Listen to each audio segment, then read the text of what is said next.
بسم الله بسم الله الرحمن الرحيم. الحمد لله رب العالمين، والصلاة والسلام الأتمان الأكملان على خير خلق الله أجمعين، وعلى آله وصحبه ومن اهتدى بهديه واستنى بسنته إلى يوم الدين.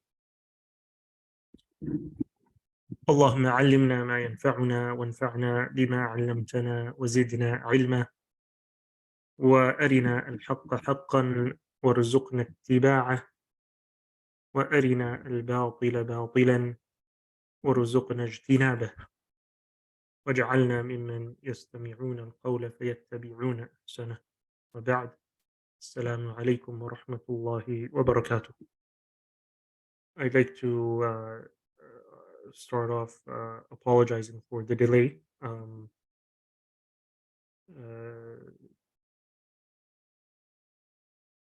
so I apologize for being late today.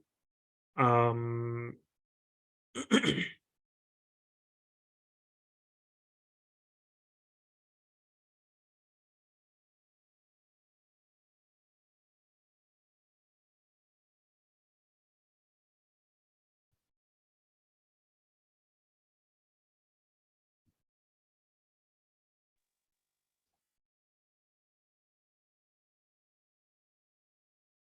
we continue. We continue from where we left off last week. Last week we began uh, this short book, introductory book on Aqidah, and specifically the Tawheed of Allah subhanahu wa ta'ala, Thalathatul Usool, or the three fundamental principles. And so last week we covered the first few lines of what the Shaykh mentioned. And so we'll continue from where we left off last week.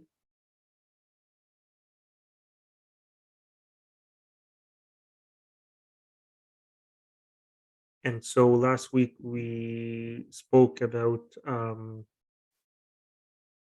the four things that are necessary for every Muslim to be aware of, and how these four are mentioned in Surah Al-Asr, and the statement of Imam al-Shafi'i, and the statement of Imam al-Bukhari on the importance of knowledge before action.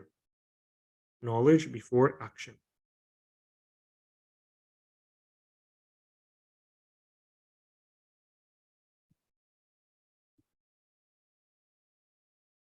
All right. After that, the Shaykh, he says, "اعلم رحمك الله أنه يجب على كل مسلم ومسلمة تعلم ثلاث هذه المسائل والعمل بهن." Know, may Allah have mercy upon you, that it is an obligation upon every Muslim and Muslimah to learn the following three matters, to learn the following three issues and act according to them.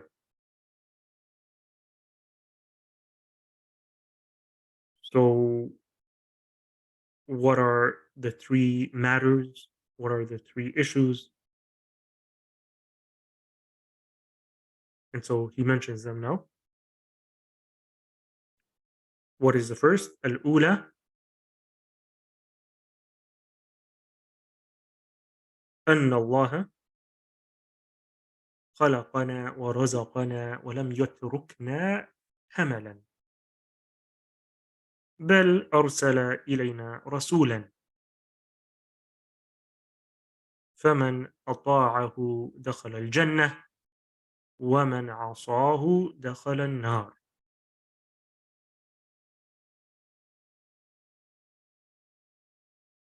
So this is the first matter that every single Muslim must be aware of. He says the first is that Allah created us and He sustained us, or He provided for us. And He has not left us just like that without any purpose in life. So He did not just create us just for the fun of it. for no purpose, but rather He created us and He provides for us, and He has created us for a purpose. He says, in fact, Allah has not, Allah has sent a messenger to us. In fact, Allah has sent a messenger to us. Whoever obeys that messenger will enter Jannah, and whoever disobeys him will enter the hellfire. And then he mentions the evidence for that. والدليل قوله تعالى إنا أرسلنا إليكم رسولا شاهدا عليكم كما أرسلنا إلى فرعون رسولا فعصى فرعون الرسول فأخذناه أخذا وبيلا. Allah says in Surah Al-Muzammil, indeed we have sent to you a messenger to be a witness over you, just as we have sent a messenger to Fir'aun. Who was the messenger that Allah sent to the Pharaoh? That was Musa alayhi salam. Allah says, however, Fir'aun disobeyed the messenger, so we seized him with a severe punishment.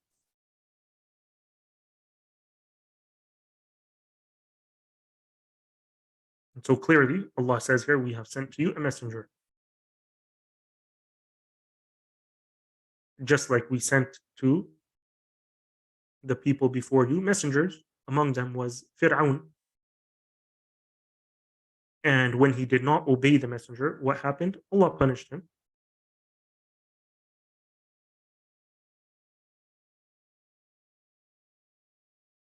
And so this is the first matter that every single Muslim must be aware of. So what is the Shaykh trying to say here? Basically, what he's saying here is that every single Muslim must affirm, must acknowledge, must believe in the lordship of Allah, in the lordship of Allah,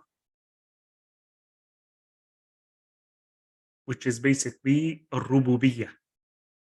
The rububiyyah of Allah is the lordship of Allah. What does it mean that Allah is a Rabb, the Lord? What it means is that He created us and He sustains us, He provides for us. Everything that happens in this universe is in His control. He is the king, He is the one who disposes of all affairs, and so on and so forth. All of these are known as characteristics of lordship. So the first thing that we talk about when we talk about the tawheed of Allah, the oneness of Allah, is the rububiyyah of Allah. You cannot be a Muslim unless you believe in this.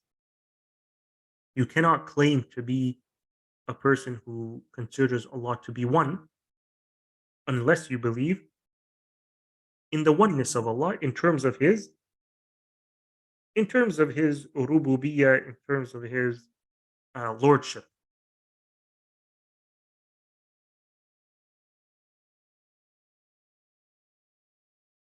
And part of that rububiyyah of Allah, part of His lordship, is that He has sent to us prophets and messengers.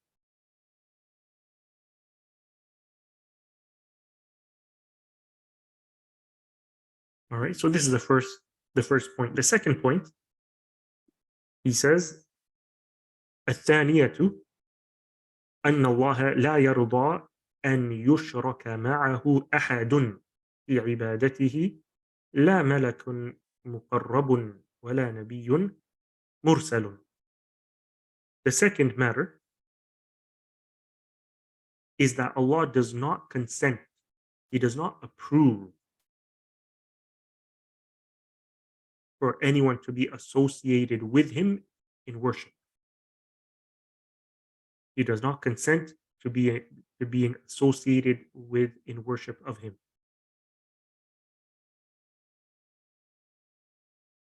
Not a close angel as a partner, nor a prophet, a messenger that Allah has ever sent.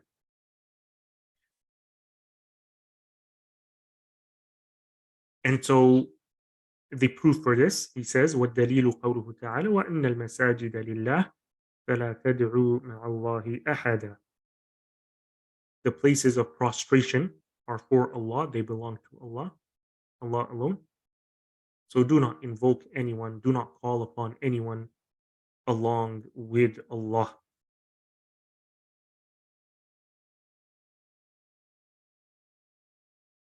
And so this second point is basically the second kind or the second category of tawheed. So tawheed is the oneness of Allah, and the first category of the tawheed of Allah is his rububiyyah. The second category is his uluhiyyah. What is the uluhiyyah of Allah? Basically, that only Allah deserves worship. That only Allah alone deserves to be worshipped. He alone is worthy of being worshipped.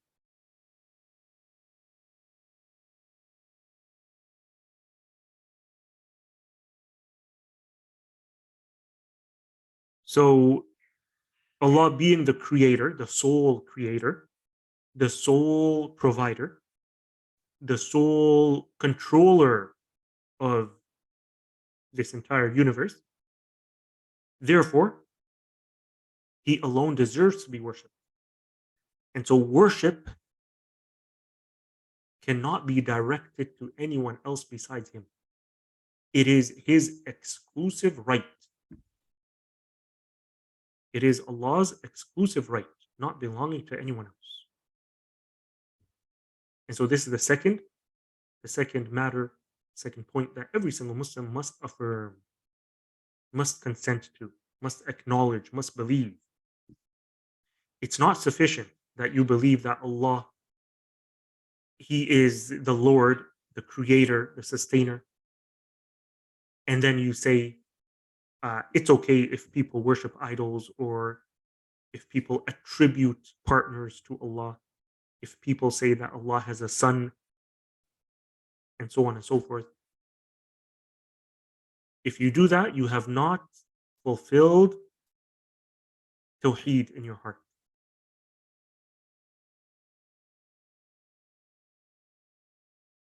And so these are the two kinds of Tawheed.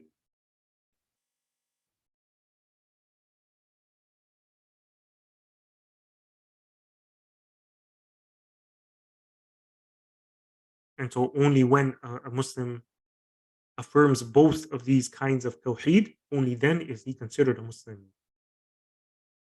Because if you were to think about it, people who are not Muslims,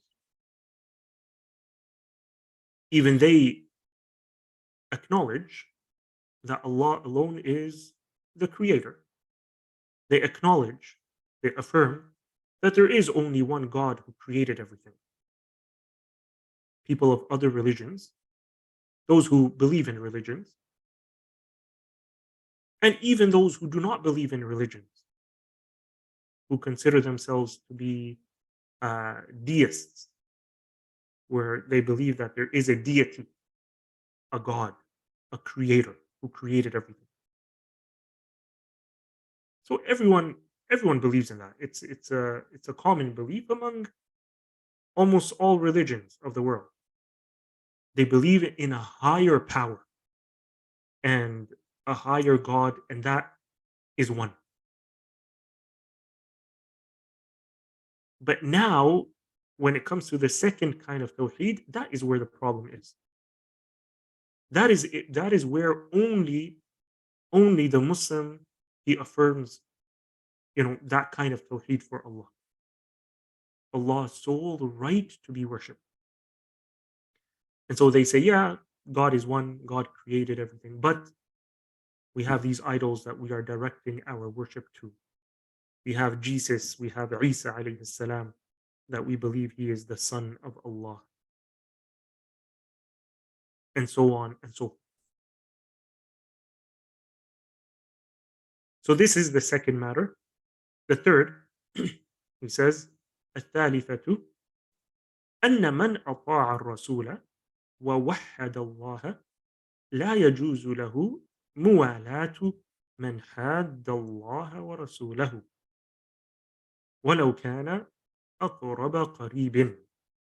The third thing that every Muslim must be aware of is that whoever obeys the messenger and establishes the tawheed of Allah, it is not permissible for him to offer wala, which is support or allegiance, to anyone who opposes Allah and His Messenger, even if that person is his nearest kin, his closest of relatives in blood relations.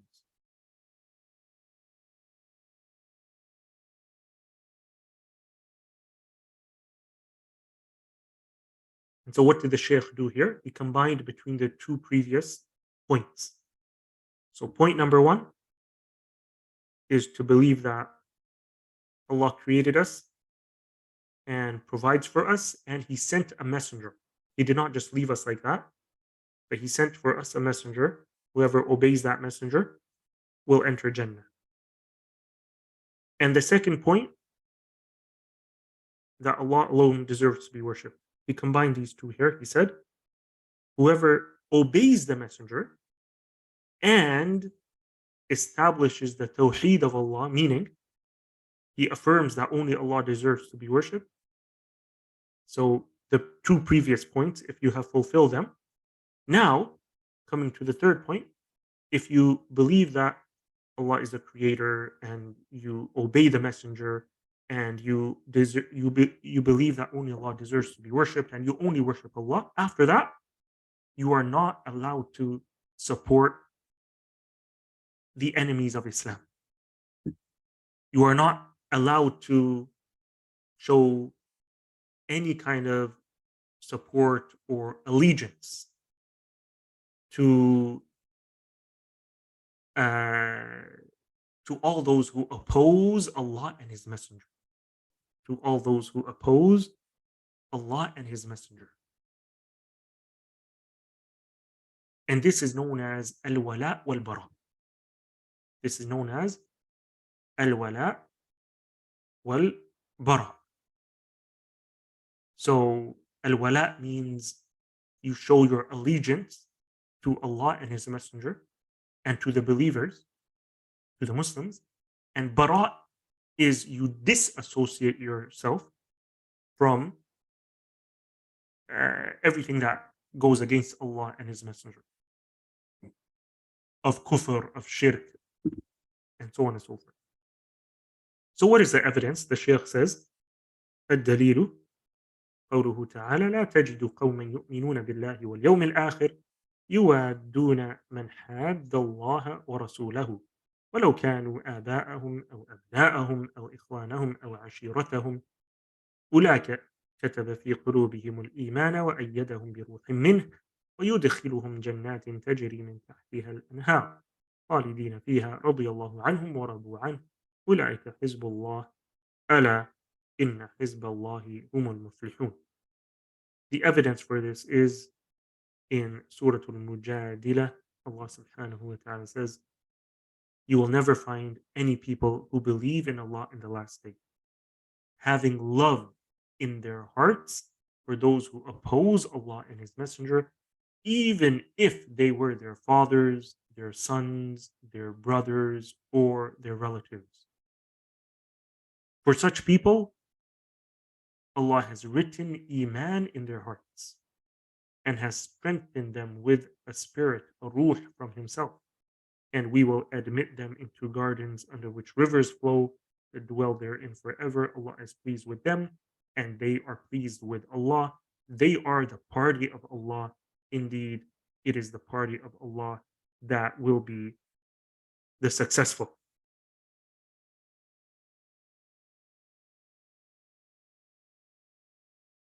And so, this verse is very clear that once you have become a Muslim, once you are a Muslim who believes in Allah, he believes in His Messenger, he believes in the last day,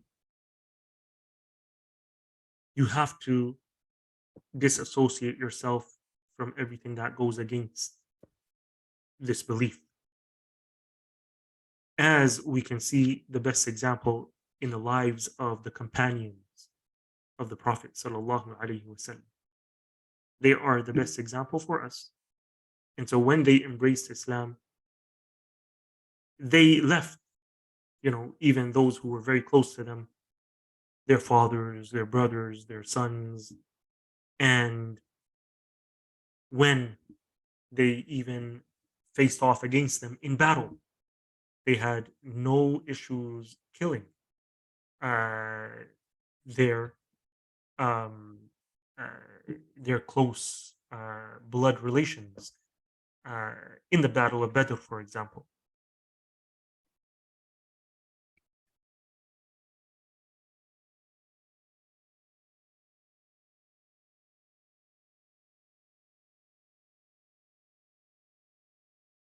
And so these are the true believers. They have preferred Allah and His Messenger over even that which is beloved to them, their own blood relations.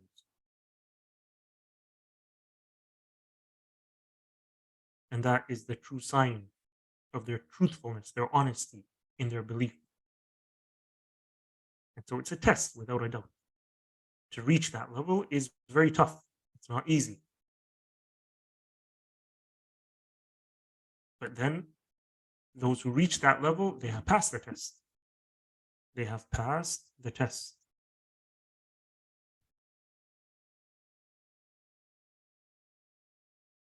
After that, the Shaykh goes on to say,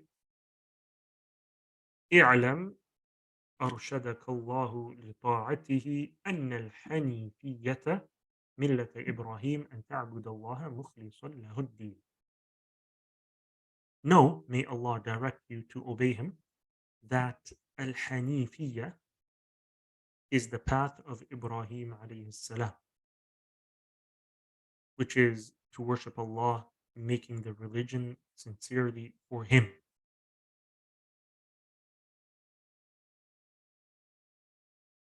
So, what is al-Hanifiyya? Al-Hanifiyya is basically the description that Allah gave to Ibrahim alayhi salam in the Quran. Allah refers to him as Hanif. What is Al-Hanif? Al-Hanif is the one who shuns all other paths. And he is alone, he diverts away from everything that other people are doing. Uh, you know, uh, Diverting away from all the different man-made religions and beliefs and ideologies and so on and so forth. He diverts away from all of that, worshiping Allah alone. And the most exemplary uh, image of that was Ibrahim alayhi salam. So that's why in the Quran Allah refers to him as Hanif.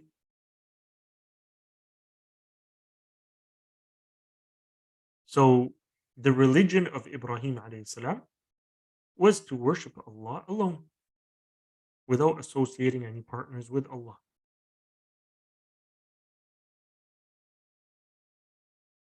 And with that, we understand how nowadays, when people say that we have three Abrahamic faiths, three Abrahamic religions, we see how false this statement is. And so there are attempts by the kuffar and the enemies of Islam from among the Christians and the Jews.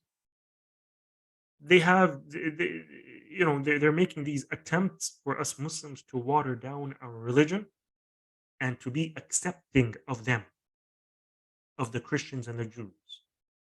Accepting in the sense that approving their religion. approving their religions, saying, we all worship the same God. We all attribute ourselves to Abraham, to Ibrahim alayhi salam. We all believe in Ibrahim. We all attribute ourselves to him. So let us get along. Let us forget our differences.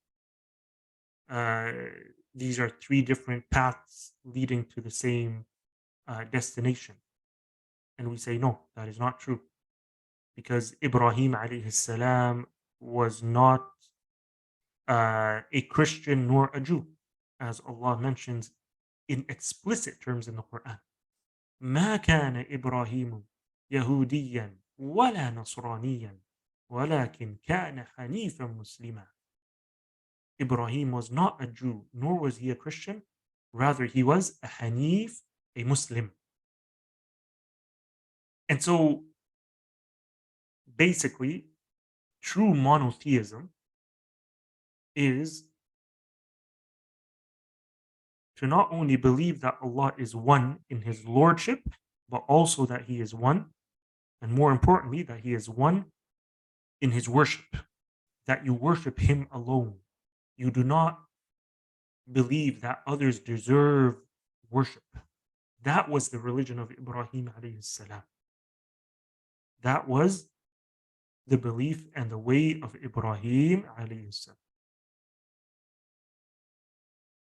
So this is the path of Ibrahim, as he says here. And then he says, وَبِذَلِكَ أَمَرَ اللَّهُ جَمِيعَ النَّاسِ وَخَلَقَهُمْ لَهَا كما قال الله تعالى وما خلقت الجن والإنس إلا ليعبدون. He says Allah commanded all people with this, to worship Allah alone, and he created them for this purpose. As Allah said, and I only created the jinn and the humans so that they should worship me. I have not created the jinn nor mankind except for my worship. And he says here, وَمَعْنَ يَعْبُدُونَ يُوَحِّدُونَ. The meaning of worshipping me is to single me out in worship. And so from all of this, we understand that Allah created us for a purpose, and that purpose was to worship him alone. To worship him alone. And when we say that our purpose in life is to worship Allah, worship is not how it is viewed in the Western lens, in Western society, where it is a set of rituals and you only do it at certain times, like once a week, or at certain times of the day, like we pray 5 times a day. No, that is not only worship. Worship is far more comprehensive than that. Worship is to serve Allah. Worship is to serve Allah. In everything that a Muslim does, he does it for the sake of Allah. And so your entire life is worship, not just certain ritualistic acts, not certain rituals like praying or fasting or giving in charity. No. Worship of Allah is anything that you do it for Allah's sake. You make that your intention in your heart. And so that is why Allah created us to worship him, to dedicate and devote our lives to him. And he says here, the meaning of worship is tawheed. The meaning of worshiping me is to single me out in worship. So someone who prays to Isa alayhi salam, is he worshiping Allah? No. He's directing his worship to others. A Muslim who goes to a grave and a shrine of some pious saint in a Muslim country, and he makes dua to that saint in the grave, is he worshiping Allah? No. He is not worshipping Allah alone. He is directing his worship to other than Allah. So he is not fulfilling the very fundamental and underlining condition of Tawheed and the worship of Allah.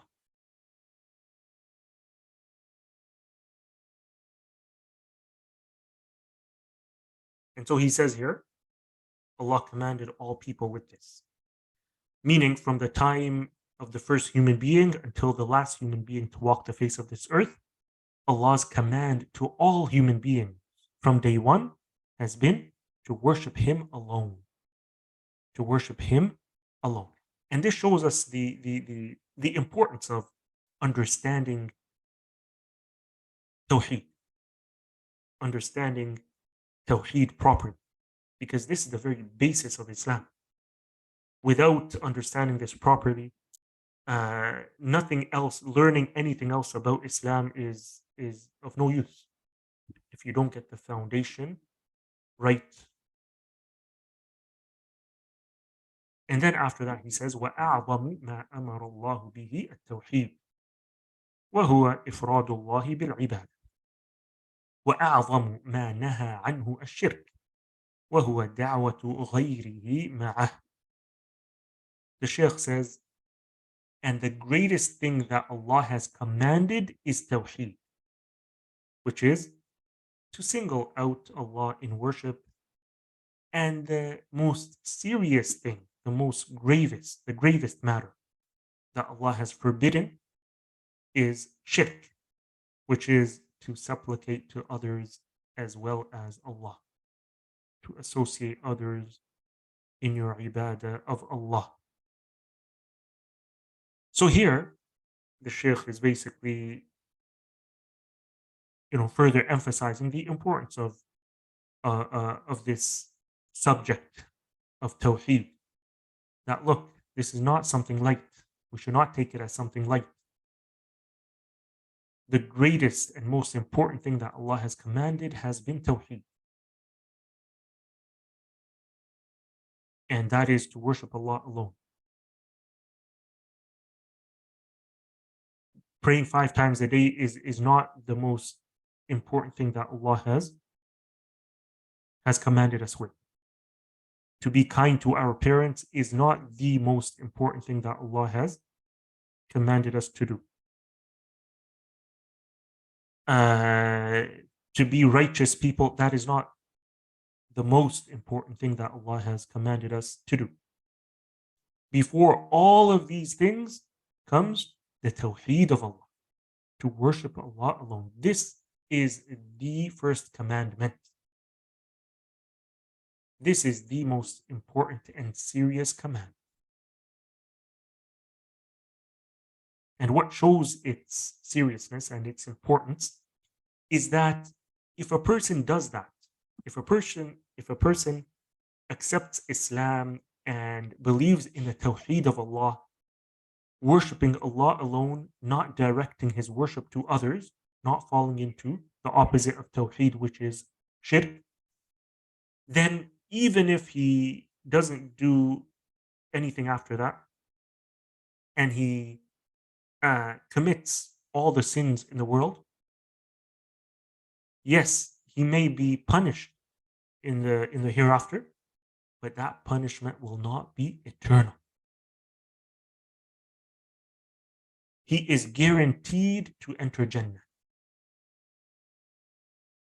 He is guaranteed to enter Jannah. But he may be punished by Allah for those sins. On the other hand, if a person was the most pious of people, the most righteous, he does all kinds of righteous good deeds, and he even does all of the commandments that Allah has commanded, and he doesn't commit any sins,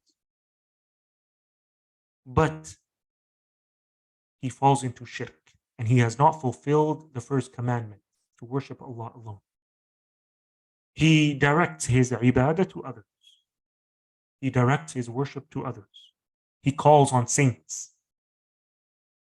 He you know, he makes dua to the dead.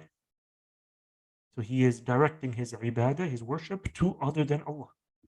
He is making these people as partners with Allah.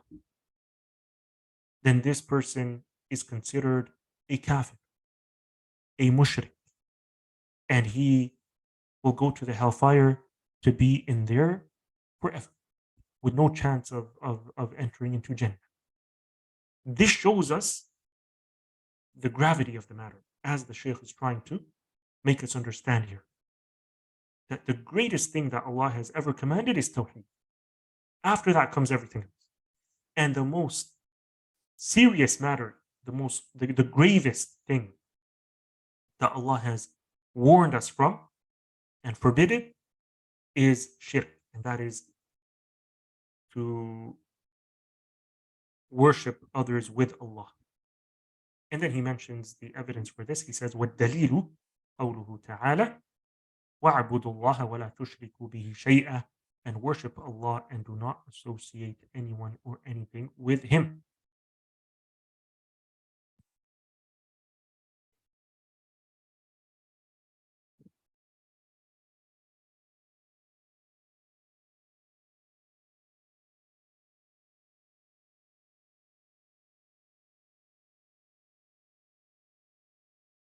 And this is actually based on a hadith. The Prophet ﷺ was asked, which sin is the gravest according to Allah? So he said, the Prophet ﷺ said, أن تجعل لله ندا وهو خلقك, to make a rival, a partner with Allah when He is the one who created you. When He is the one who created you. And this also shows us why it is so serious. Some may be wondering, okay, why? What's the big deal? What's the big deal if someone falls into shirk and he does not worship Allah alone?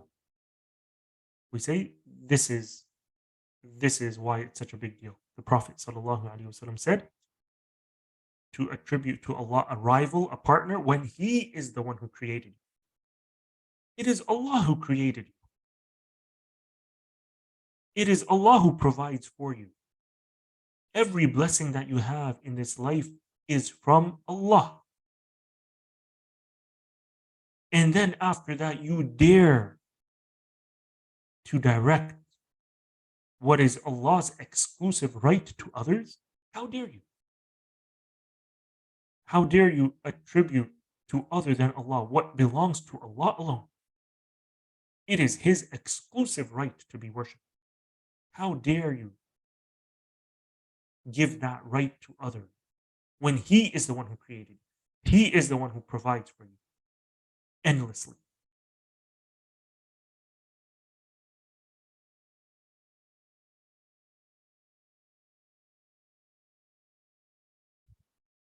And so this is where we will stop for today, insha'Allah ta'ala.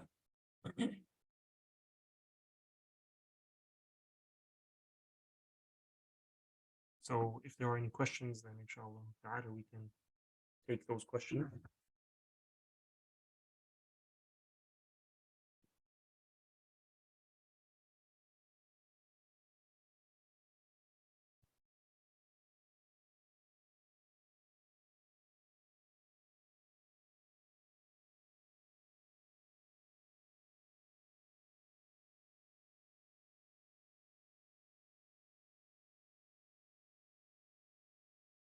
Okay, the question, I guess we have a question here. What about forms, like God taking forms? Um, so Allah subhanahu wa ta'ala, we mentioned the first category of Tawheed is the Lordship of Allah, Rububiyyah. The second is the Uluhiyyah of Allah, that Allah alone deserves to be worshipped. And there's a third. There's a third that we are not going to really talk about here, and that is to believe in the names and attributes of Allah, al-asma' wa sifat, the names and attributes of Allah. And that is to believe that Allah has certain names and certain attributes that He has told us about. We can only attribute to Allah what He has attributed to Himself in the Quran or the Prophet ﷺ attributed to Him. So, based on this, we know that there is nothing like Allah. There is nothing that resembles Allah. We don't know how Allah is. We don't know, you know, His being, His essence. We only know that He has told us about some of His attributes, that He sees, He hears, He is the most knowledgeable.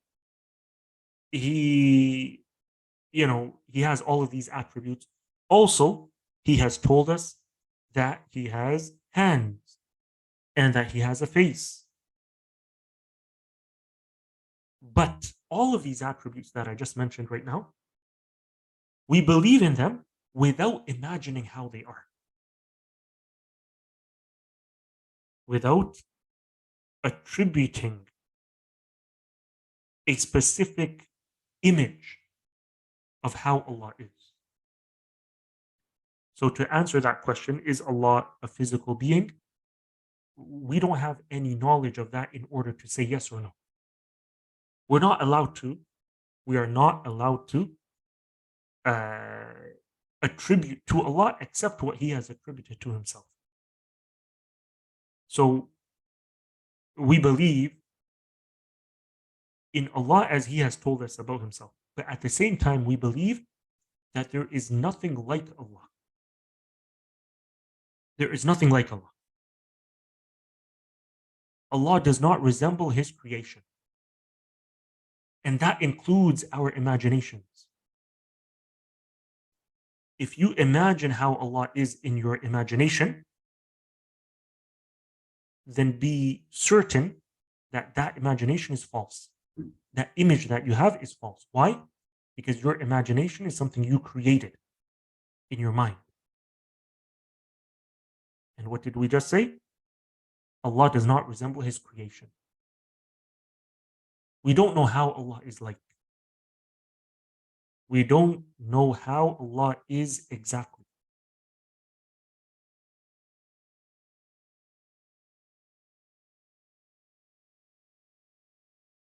Is being able to see God make Him equal to us? No.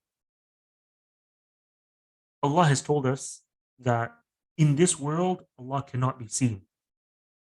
And Allah has never been seen by anyone in this world. However, we have been told that the believers, we the Muslims, will see Allah in the next world, in the akhirah, in the hereafter. So I hope that answers that question.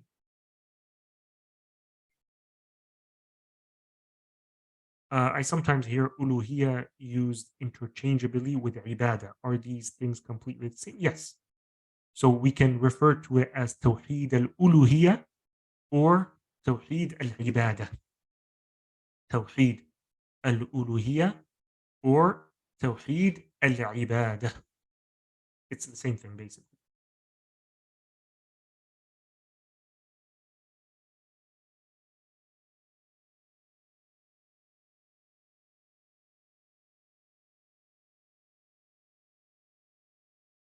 Yeah. All right. So if there's no more questions, then perhaps we can conclude, inshallah.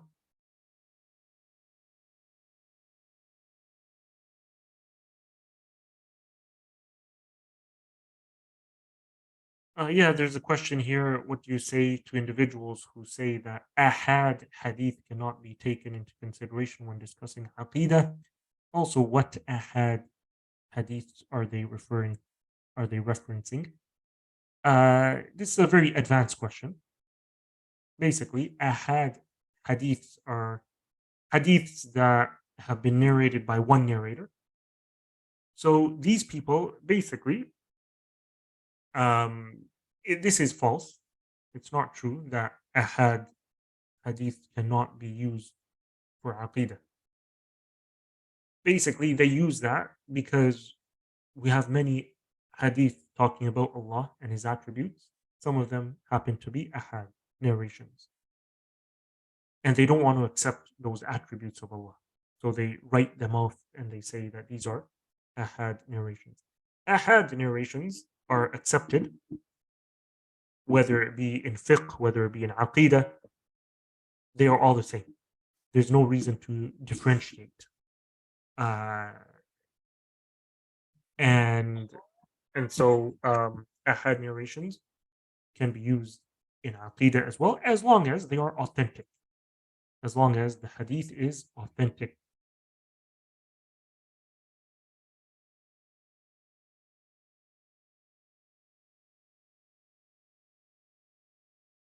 Yeah, it's an attempt to discredit the source. Should Muslims abstain from engaging in events that take place during Christmas for Hanifiya, like a gift exchange? Yes, of course. Muslims do not participate in non-Muslim celebrations, especially those that are related to their religions, like Christmas, where they claim that this is the day in which Isa alayhi salam was born. Basically, they claim that this is the day in which God was born. May Allah be free from what they attribute to him. And so we do not participate in any of their events. But if they happen to gift you with a gift, there's nothing wrong in accepting that. But we're not allowed to exchange. We're not allowed to give them a gift on their celebrations.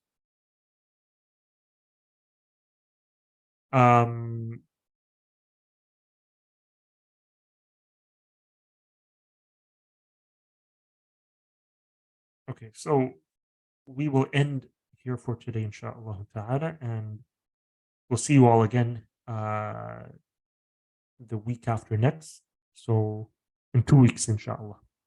سبحانك اللهم وبحمدك أشهد أن لا إله إلا أنت أستغفرك وأتوب إليك وصل اللهم وسلم على نبينا محمد وعلى آله وصحبه أجمعين والسلام عليكم ورحمة الله وبركاته.